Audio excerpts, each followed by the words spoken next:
नमस्कार बच्चों, आज हम 10वीं कक्षा का स्पर्श भाग 2 से जो कविता पढ़ने जा रहे हैं उसका नाम है मनुष्यता। मनुष्यता कविता राष्ट्रकवि मैथिली शरण गुप्त जी द्वारा लिखी गई है। जो राष्ट्रकवि का गौरव इन्हें मिला था उसके पीछे उद्देश्य यही कि इन्होंने राष्ट्र भक्ति और भावना से ओतप्रोत कविताएं हमें दी हैं। इसी के साथ इन्होंने मानव मूल्यों वाली बातें भी अपनी कविताओं में कही हैं। मैथिली शरण गुप्त की विशेषता रही है कि ये सहज सरल कवि हैं। जो बात भी कहते हैं वो तर्कों के साथ कहते हुए हमें अपनी ओर प्रभावित करते हैं। विशुद्ध खड़ी भाषा का प्रयोग इन्होंने किया है। कहीं कहीं संस्कृत के तत्सम शब्द भी हैं, लेकिन अतीत के स्वर्ण चित्र हमारे सामने प्रस्तुत करते हैं, जिससे हमें अपनी परंपराओं का, अपने अतीत के सुनहरे पलों की भी याद आती है और पता चलता है कि ऐसे अनेक आदर्श पुरुष, महापुरुष हुए हैं जिनसे हम कोई ना कोई सीख और प्रेरणा ले सकते हैं।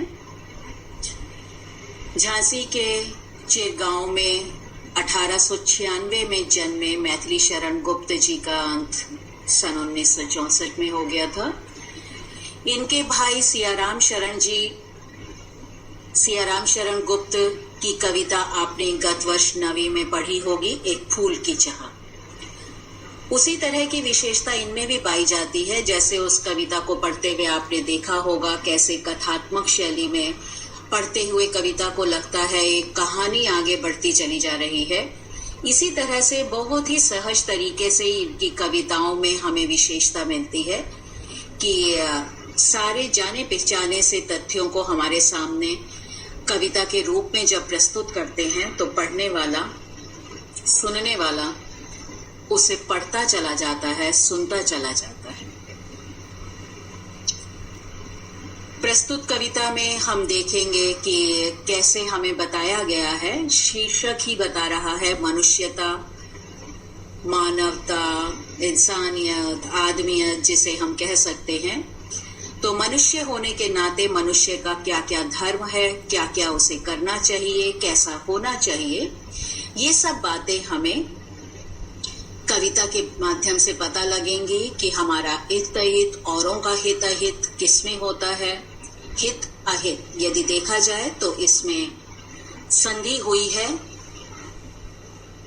दीर्घ स्वर संधि का प्रयोग है और हम देख सकते हैं हित और अहित।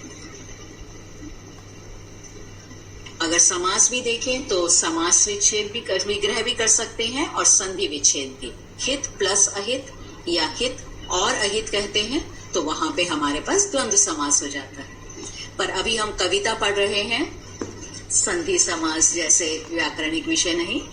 तो वहीं आते हैं। इसमें कवि हमें यही बताते हैं कि पशुओं की तरह हम व्यवहार न करें। पशुओं का काम होता है केवल अपने अपने बारे में सोचना।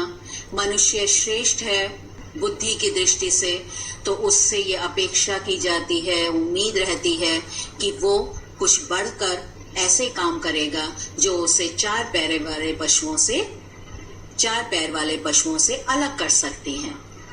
तो ऐसा हमें करना चाहिए जिससे औरों के लिए भी हम काम आ सके, औरों को सहयोग दे सकें, जीवन में कुछ ऐसे काम करके जाएं जिससे जाने के बाद भी लोगों के द्वारा हमें याद किया जा सके।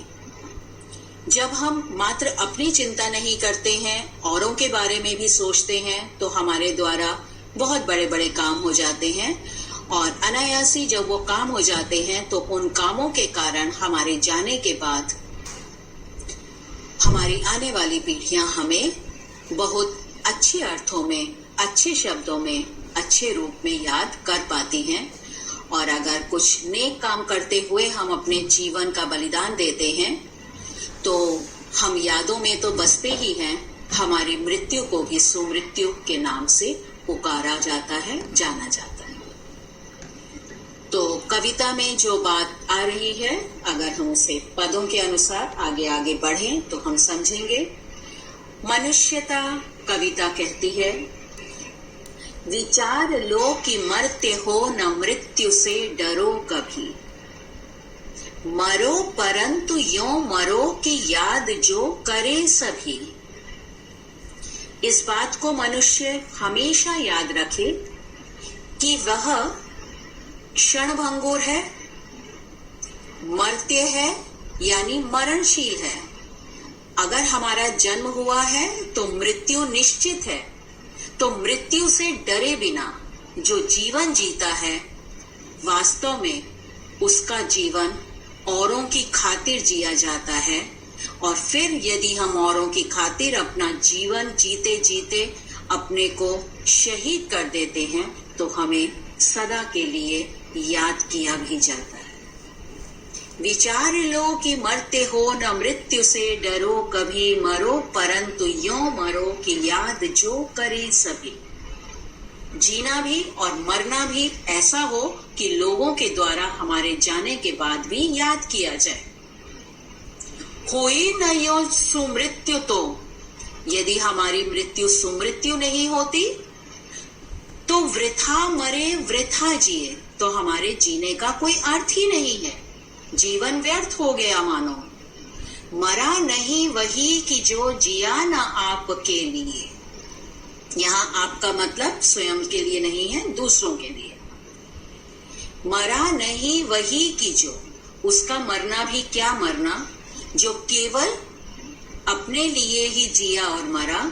जिया और मरना तो उसी का महान होता है जो दूसरों के लिए जीता है और दूसरों के लिए ही अपने प्राणों की आहुति देता है।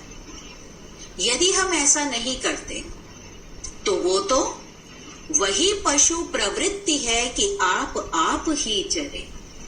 तो हम पशुओं के ही समान माने जाएंगे। जिस तरह से पशु केवल अपने बारे में सोचता है और अपने बारे में, अपनी उदर पूर्ति, अपने पेट को भरने के लिए भूख लगने पर चारागाह में पहुंच जाता है और चारागाह में पहुंचकर अपने हिस्से का चारा चरता है और चरते चरते जुगाली करता रहता है कि मेरे लिए तो पेट भरने लायक मुझे मिल गई है सामग्री, और निश्चिंत हो जाता है। यदि वैसा ही हम भी करें कि मेरे लिए सारी सुख सुविधाएं हैं, मुझे किसी तरह की कोई परेशानी दिक्कत नहीं है, बस जीवन यही है और यही भरपूर है, तो ऐसा तो मनुष्य होने के नाते नहीं किया जाना चाहिए। क्योंकि मनुष्य तो वही है, वही मनुष्य है कि जो मनुष्य के लिए मरे। मनुष्य तो वही कहलाएगा जो मनुष्य के लिए जीता है और आवश्यकता पड़ने पर मनुष्य के लिए अपनी जान भी दे देता है। दूसरा पद कविता का कहता है, उसी उदार की कथा सरस्वती बखानती। ऐसे उदार मनुष्यों के बारे में ही आगे जाकर पुस्तकों में लिखा जाता है। कवियों के द्वारा उन व्यक्तियों का बखान होता है। इतिहास में उन लोगों के नाम पर पन्ने लिखे जाते हैं जिन्होंने कुछ उदारता के साथ जीवन जिया होता है। और ऐसे ही उदार व्यक्तियों से, उसी उदार से धरा कृतार्थ भाव मानते। ऐसे ही उदार व्यक्तियों के कारण ये धरा, ये पृथ्वी, ये वसुंधरा भी उनके प्रति कृतार्थ हो जाती है, यानी कृतज्ञ हो जाती है, उनका आभार मानती है कि मैं धन्य हुई, मेरे ऊपर ऐसे लोगों ने जन्म लिया जिन्होंने सदा दूसरों का ही उपकार किया है। उदार होता है जो बड़े मन से दूसरों के लिए कुछ काम करते हैं। तो ऐसे व्यक्तियों को देखकर स्वयं पृथ्वी भी मानो उनके प्रति आभार व्यक्त करना चाहती है। उसी उदार की कथा सजीव कीर्ति कूजती। और ऐसी उदार मनुष्यों की तो जगह जगह प्रसिद्धि ही होती है, यशगान होता है। लोग उनके गुणों का बखान करते हुए गुणगान करते हैं उनका।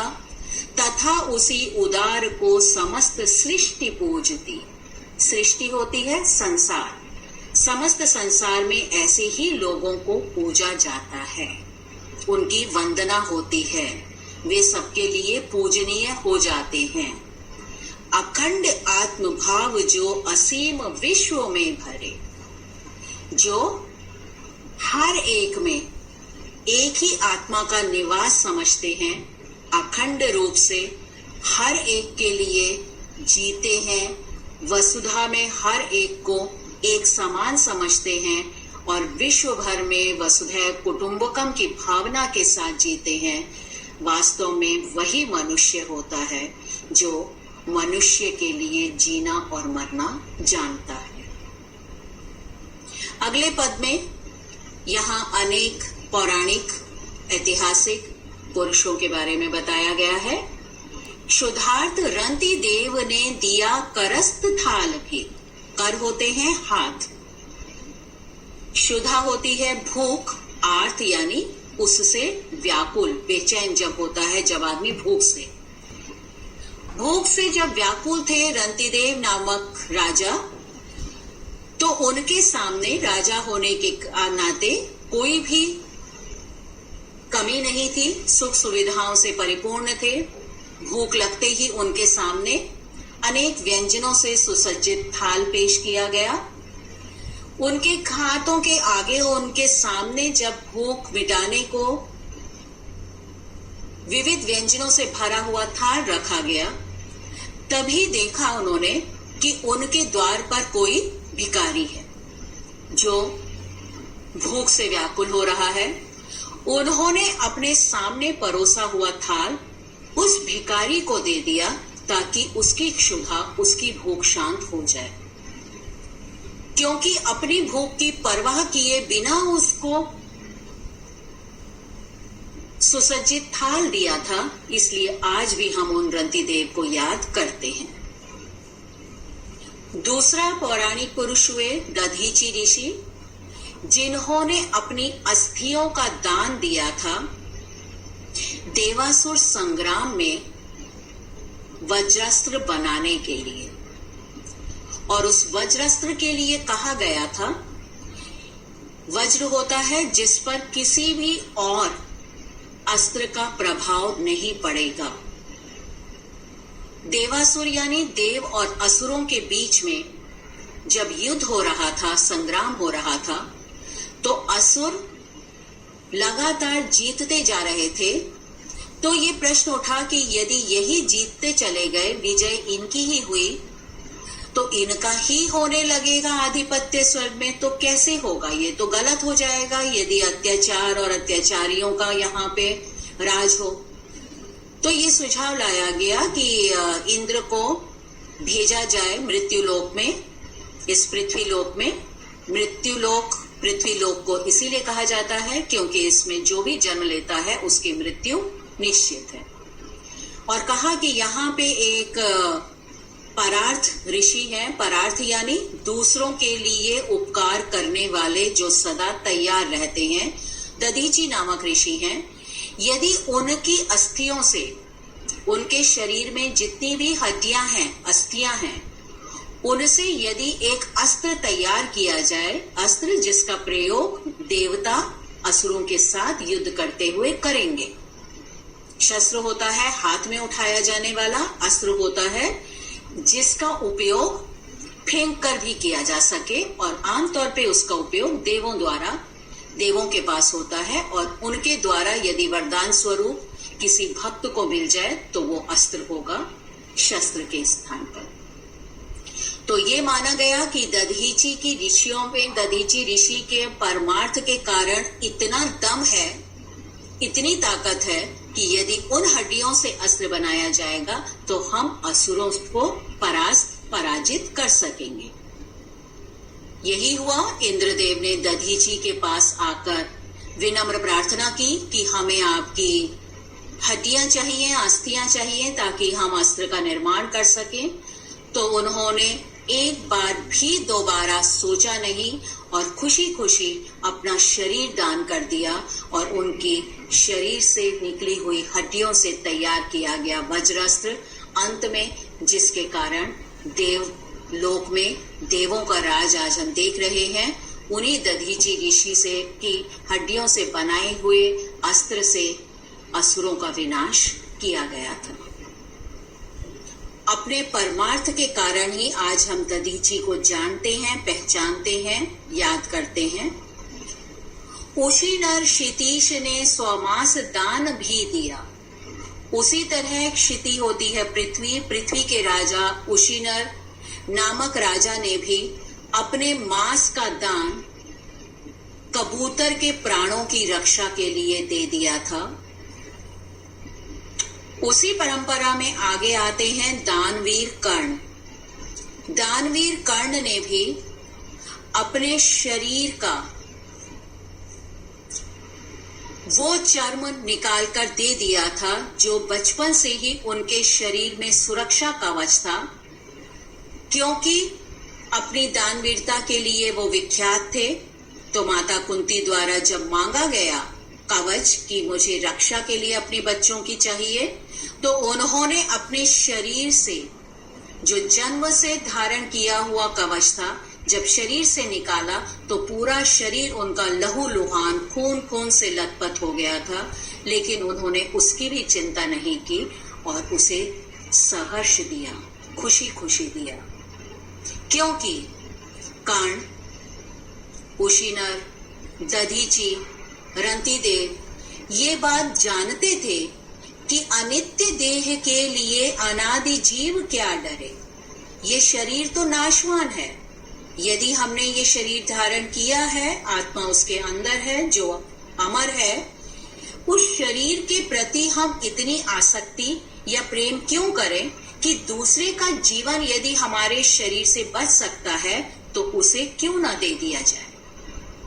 क्योंकि वो शरीर की विनाश रूप को जानते हैं और उसकी क्षणभंगुरता को पहचानते हैं, इसलिए उन्होंने अपने प्राणों की और अपने शरीर की कभी भी परवाह नहीं की। इसीलिए आज हम उन्हें याद करते हैं उनके बलिदान और उनकी दानवीरता के लिए। वास्तव में वही मनुष्य है कि जो मनुष्य के लिए मरे, उन्होंने वास्तव में मनुष्यता का पालन किया। सहानुभूति चाहिए, महाविभूति है ये। दूसरों के प्रति सहानुभूत व्यवहार रखना, सिंपैथी रखना।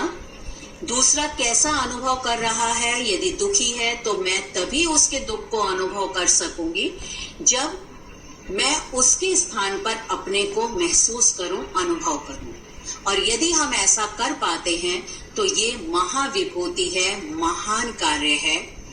वशीकृता सदैव है बनी हुई स्वयं मही।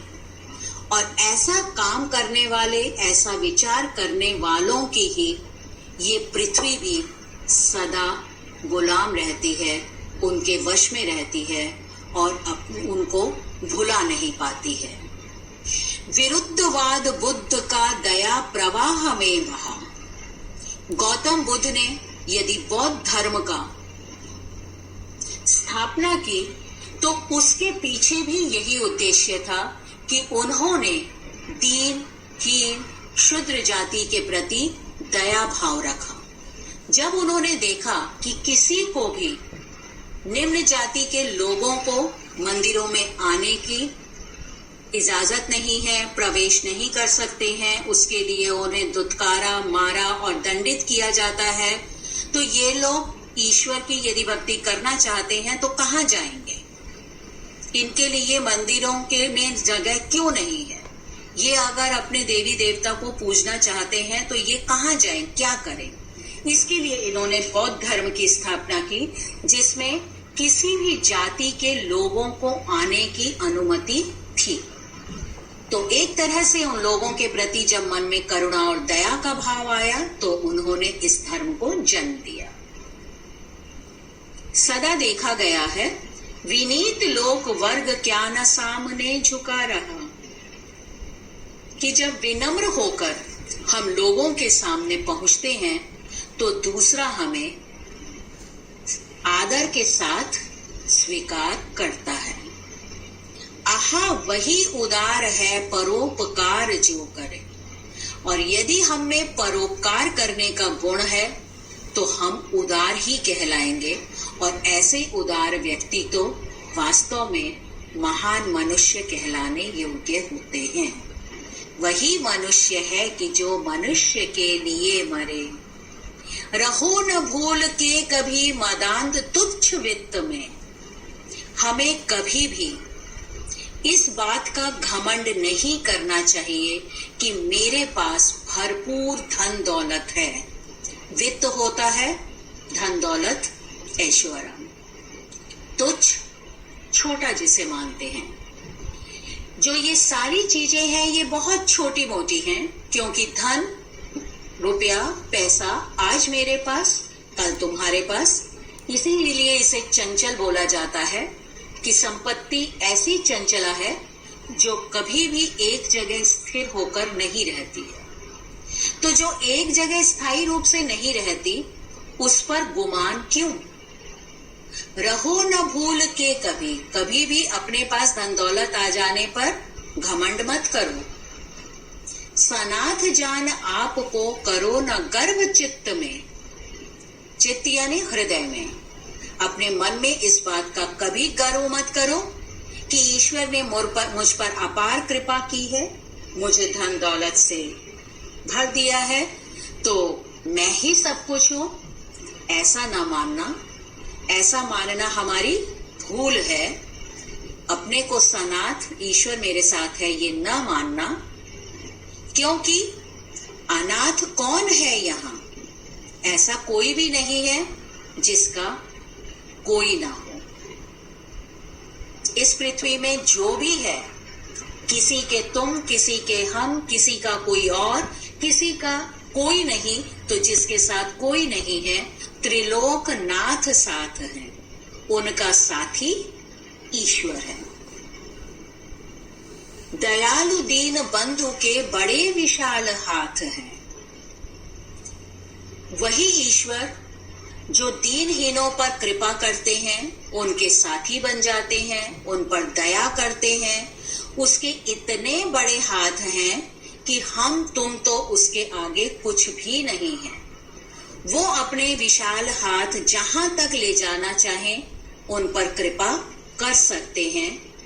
लेकिन जो बेहद अधीर होकर, यानी जिनमें धैर्य की कमी होती है, अतीव भाग्यहीन हैं, वो लोग अत्यंत भाग्यहीन हैं जो धैर्य नहीं रखते और अपने को ही सब कुछ मानकर और सभी को तुच्छ और छोटा समझते हैं, अपने सामने हीन समझते हैं।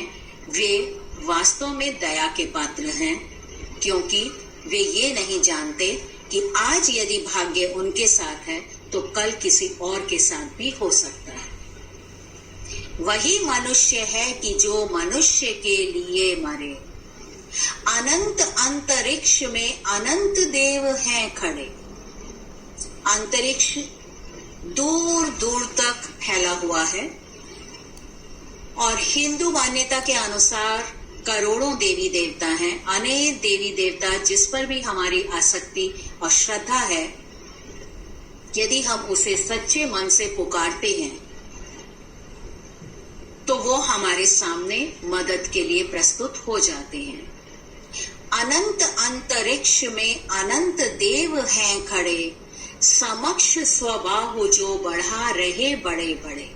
अपने विशाल हाथों को हमारे सम्मुख ला सकते हैं यदि हम सच्चे मन से, सच्चे हृदय से उनको याद करते हैं या पुकारते हैं। इसलिए परस्पर अवलंब से उठो।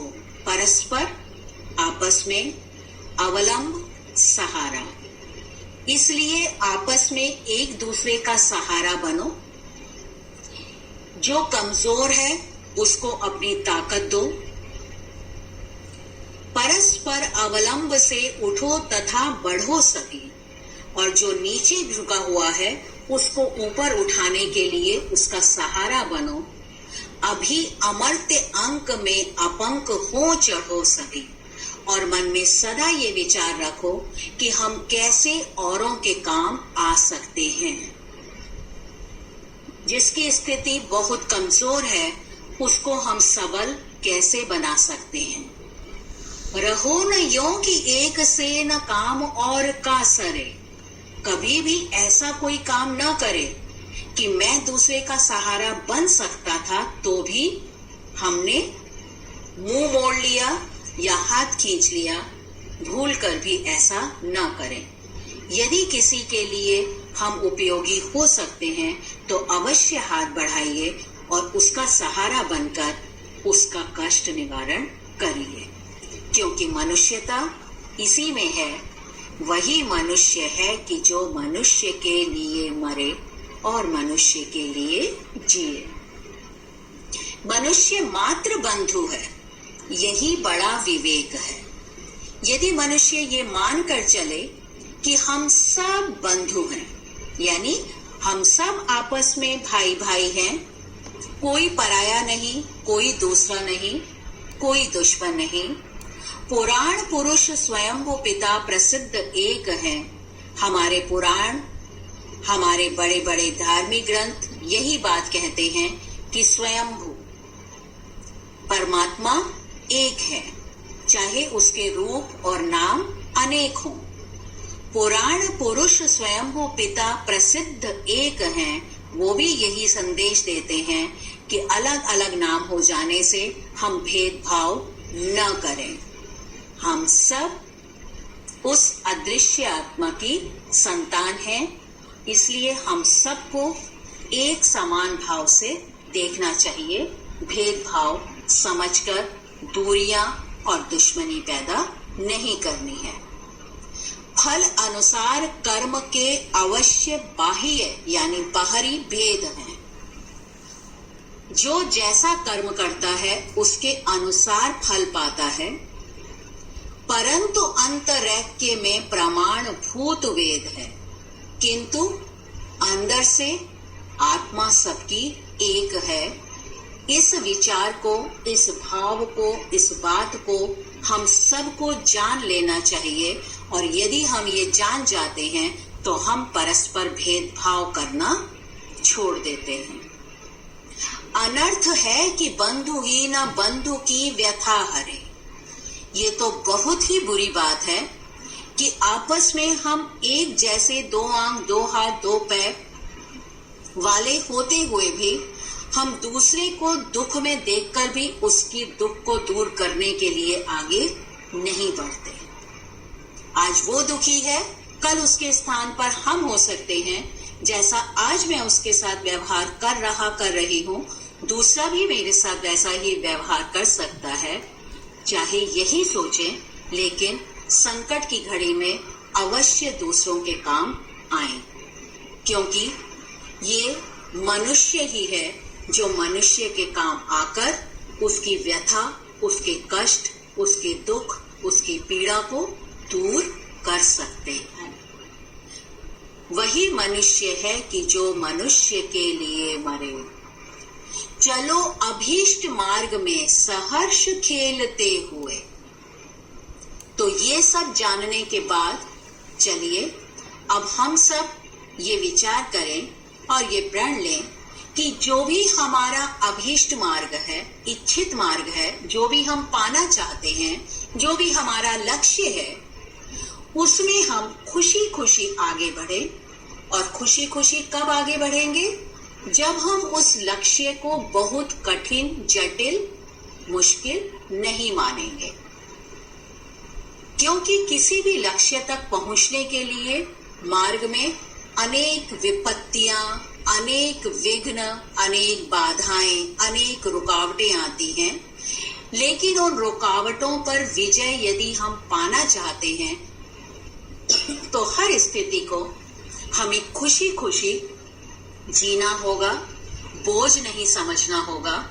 तभी हम आने वाली रुकावटों को, बाधाओं को आसानी से साइड में एक तरफ ढकेल सकेंगे।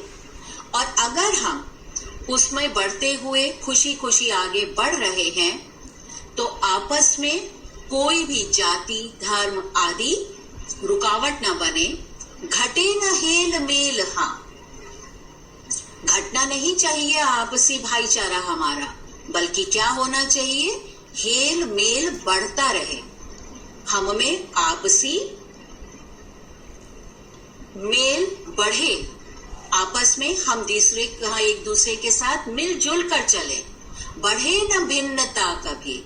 यदि हम मिलजुल कर रहेंगे तो हमारे बीच में कभी भी भिन्नता, अलगाव, दूरी नहीं आएगी। अतर्क एक पंथ के सतर्क पंथ हो सभी। हम गलत गलत तर्क देकर अपनी बात को पुष्ट न करें, सही साबित न करें।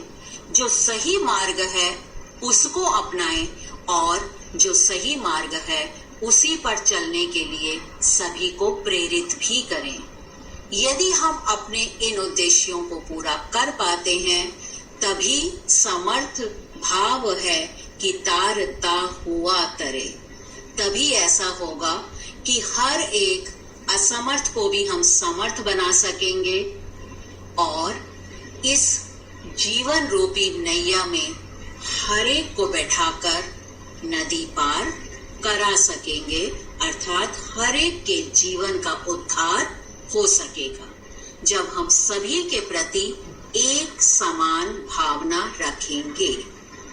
जाति और धर्म और संप्रदाय के भेदभाव को छोड़ते हुए, मनुष्य को मनुष्य समझते हुए, हर एक के प्रति समान भाव रखते हुए, हर एक की पीड़ा को दूर करने के लिए आगे बढ़ते हुए यदि हम जीवन जीते हैं, तो वास्तव में हम मनुष्यता धर्म का पालन करते हुए सच्चे अर्थों में मनुष्य बन पाते हैं। और ऐसा मनुष्य जीते हुए भी और जीने के बाद भी लोगों के द्वारा हमेशा याद किया जाता है। ठीक है बच्चों, इस संबंधी यदि हम प्रश्न अभ्यासों में आए तो कवि ने ऐसी मृत्यु को सुमृत्यु कहा है जहां परोपकार की भावना के साथ जीवन जिया जाता है। उदार व्यक्ति की पहचान यही होती है कि वो दूसरों के समय आने पर काम आता है और उसके काम आने से दूसरों को सुख मिलता है, उसके दुख संकट दूर होते हैं और ऐसे उदार व्यक्तियों की उदारता का बखान स्वयं सरस्वती भी करने लगती है। कवि मैथिली शरण गुप्त ने दधीची, कर्ण आदि महान व्यक्तियों का उदाहरण इसीलिए दिया है ताकि हम मनुष्यों को बताया जा सके कि मनुष्यता किस किस अंदाज में, किस किस तरीके से निभाई जा सकती है, अपनाई जा सकती है। दानवीरता के कारण उसमें हमें पल भर को भी हिचकिचाना नहीं चाहिए। दान यदि निष्फल होता है, निष्फल यानी जिसमें हम बदले में कुछ नहीं पाना चाहते हैं, तो ऐसा दान ही महान दान कहलाता है। और ऐसे मनुष्य आजीवन याद किए जाते हैं और आजीवन यानी जीवन भर याद करने के बाद मरण उपरांत भी उन्हें अमरत्व मिल जाता है। कवि ने गर्व रहित जीवन जो कहा है वो वही पंक्तियां आएंगी जहां कहा था, रहो न भूल के कभी मदांध तुच्छ वित्त में, सनाथ जान आप को करो न गर्व चित्त में। कभी भी अपने को इतना अभिमानी न बनाए कि आप पैसे को ही सब कुछ समझने लगे। पैसा हाथ का मैल, आज यहाँ कल कहीं और। मनुष्य मात्र बंधु है, यानी वसुधैव कुटुंबकम की भावना हमारे अंदर यदि आ जाएगी तो हम भेदभाव नहीं करेंगे। कवि ने सभी को एक होकर चलने की प्रेरणा इसीलिए दी है क्योंकि जब हम किसी तरह का कोई भेदभाव नहीं समझते हैं, तभी हम दूसरों को उठाने के लिए हमेशा तैयार रहते हैं। यदि हम अपने को ऊंचा दिखाना चाहते हैं, बड़ा समझते हैं, अलग दिखाना चाहते हैं तो हम दूसरों की व्यथा से दुखी हुए बिना उसकी मदद के लिए आगे नहीं जाएंगे। तो इसीलिए कहा गया है कि सबको एक समान समझा जाए। जिस तरह मैं उठ रहा हूँ, उठ रही हूँ, उसी तरह दूसरा भी उठे, उसे भी जीने का उतना ही अधिकार है, उसके भी अभावों की पूर्ति होनी चाहिए। ये सब बात तभी आएगी जब हम उन्हें अपने ही समान एक जैसा समझेंगे, अपने को बड़ा और उन्हें छोटा नहीं समझेंगे। व्यक्ति को किस प्रकार का जीवन व्यतीत करना चाहिए? ऐसा जीवन जिसमें परोपकार और उपकार की भावना निहित हो। तो हर एक पद से हम उसका भाव इसमें लिख सकते हैं। मनुष्यता कविता के माध्यम से कवि क्या संदेश देना चाहता है? 7 और 8 बच्चों दोनों में एक ही तरह का भाव और उत्तर लिखे जा सकते हैं। उत्तर आप बिंदुओं में भी लिख सकते हैं। यदि प्रश्न 4 अंक का है तो आप उन बिंदुओं का विस्तार कर सकते हैं, और यदि प्रश्न 2 अंक का है तो मात्र 4 बिंदु देकर आप छोड़ सकते हैं, नहीं तो कोई 2 प्रमुख बिंदु देकर आप उनको विस्तार से बता सकते हैं। तो भाव जहां बताने हैं, सहानुभूति चाहिए महाविभूति है, यही वशीकृता सदैव है, बनी हुई स्वयं मनी, वृद्धवाद बुद्ध का दया प्रवाह में बहा, विनीत लोक वर्ग क्या न सामने झुका रहा। तो इसका भाव यही बताएंगे कि विनम्रता के आगे सदा लोगों ने उसे स्वीकार किया है, झुकते हैं उसके सामने। स्वयं पृथ्वी भी ऐसे व्यक्तियों के प्रति कृतज्ञता व्यक्त करना चाहती हैं जिनके मन में सहानुभूति, विनम्रता, दया, प्रेम, करुणा जैसे भाव विद्यमान रहते हैं। दूसरा, रहो न भूल के कभी मदांध तुच्छ वित्त में। इसी तरह के भाव ऊपर आए हुए प्रश्नों में भी आपने देखे, और वही भाव इसका अगर हम 1-2 पंक्ति में कहें कि इस पृथ्वी में जन्म लेने वाला कोई भी अनाथ नहीं है, जिसका कोई नहीं होता उसके त्रिलोकनाथ दीनानाथ साथ होते हैं, दीनों पर कृपा करने वाले ईश्वर होते हैं। इसलिए मनुष्य को इस बात का घमंड नहीं करना चाहिए कि वही सर्वस्व है, बल्कि सबसे ऊपर तो वो है जिसका स्वामी त्रिलोकनाथ है, तीनों लोगों के स्वामी सबके ऊपर हैं। तो हम अपने को सर्वोच्च कभी ना माने। तीसरे में आप बताएंगे कि जब भी हम किसी महान लक्ष्य के लिए आगे बढ़ते हैं तो क्योंकि वो लक्ष्य महान होता है, बड़ा होता है, तो उसमें अनेक बाधाएं आएंगी। जितना बड़ा लक्ष्य होता है उतनी अधिक बाधाएं, संकट आते हैं। उन सबको हम संकट मानते हुए अपने लक्ष्य से कभी भी भटके नहीं, और लगातार यदि हम आगे बढ़ते रहना संकल्प शक्ति के साथ बढ़ते हैं तो कोई भी आफत हमारे लिए रुकावट नहीं बन सकती है। और यदि हम मिलजुल कर कोई काम करते हैं तो बड़ा से बड़ा काम भी हमें सफलता दिखा देता है, सफलता तक पहुंचा देता है। और आशा है आप सभी कविता को समझ गए होंगे और इससे संबंधित प्रश्नों के उत्तर से अवगत हो गए होंगे। इसे दोहराइए और फिर से समझिए, जानिए कि आप स्वयं कितना अर्थ कर सकते हैं। प्रयास करिए, अपने आप अर्थ बहुत सुंदर समझ पाएंगे जब अपने आप इसका अभ्यास करेंगे। आप सभी का धन्यवाद। नमस्कार।